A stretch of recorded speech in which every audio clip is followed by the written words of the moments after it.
Hello guys, in this video, ipapakita ko lang sa inyo kung paano mag-login sa ating MySSS account sa bagong interface ng SSS.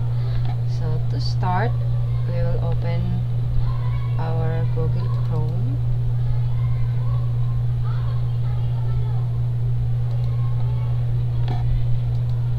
And then,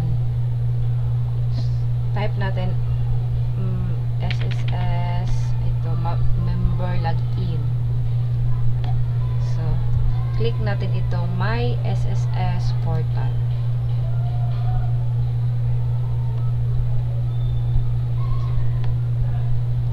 So, ito na yung pinaka-home niya. Ay, hindi. Kung saan tayo magla-login ng ating user ID and password. Sign in. So, ito yung kabaguhan ng SSS guys. So, nagsisend na siya ng OTP, one-time PIN sa ating number. So, since itong number na to is wala na, hindi na namin ito ginagamit. So, dito tayo sa, so it is one. If your contact information has changed, please visit the nearest SSS branch to update your details or set up TOTP for added security. Keeping your information current helps ensure the safety of your transactions. So, hindi na tayo pupunta sa SSS branch, but we'll just have to set up TOTP. So, i-try natin ito guys. Since hindi na tayo makakapag-receive ng OTP sa ating SMS. Gamit itong number na to kasi wala na itong number na to. Hindi na siya existing number namin. So, mag-set up na lang tayo dito. TOTP. Natin yan. So, time-based one-time password. So, ito yung meaning ng TOTP. Is a computer algorithm that generates a one-time password that uses the current time as a source of uniqueness.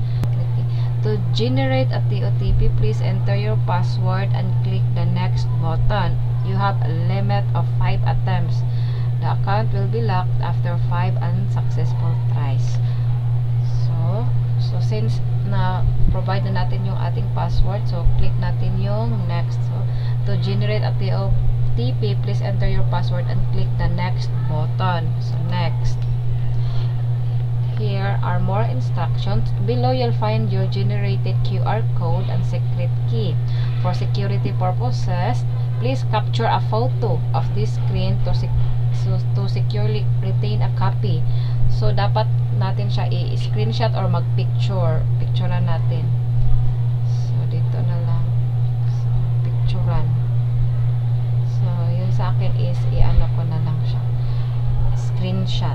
Screenshot, tapos mag-send ako ng copy, screenshot, and then mag-send tayo ng copy dito sa messenger, sa aking messenger, para may copy tayo.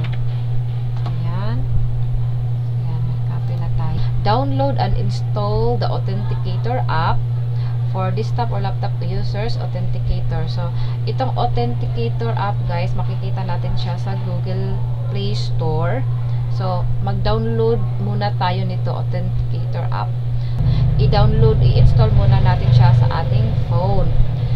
Set up the time-based one-time password in the Authenticator app either by scanning the QR code or manually entering the secret key. So, once nakapag-download na tayo ng Authenticator app, i-scan lang natin ito guys. Scan or i-enter lang natin itong secret key. So, since nakapag-download na tayo ng Authenticator app sa ating phone, so, i-scan lang natin siya. Scan Authenticator app. Here.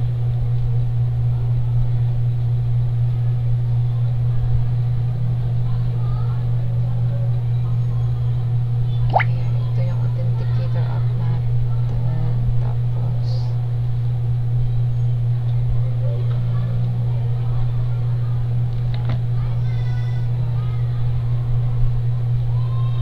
scan QR code.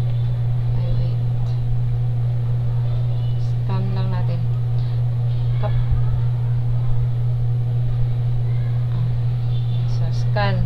pwede natin i-enter or scan. So, ayan, naka-scan na tayo. So, ito ang lumabas.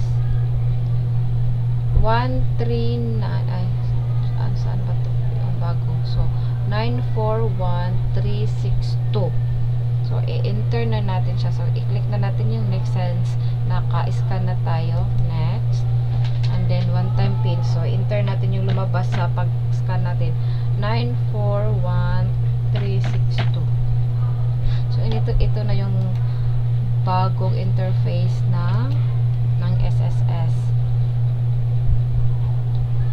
So, invalid. So, ito, luma yata ito. So, ito yung 357237. Ito yung bago. So, you have successfully enabled that OTP. So, login na tayo. Sign in. Saan na yun? Time-based one-time password. Yeah. So, dito natin siya i-login. Sana yun? 963352. So, login. So, ayan na guys, nakapasok na tayo. So, bago na rin yung itsura ng ating profile. So, ganito na siya guys. Ito yung dashboard, member information, services, loans, salary loan, calamity loan, benefits.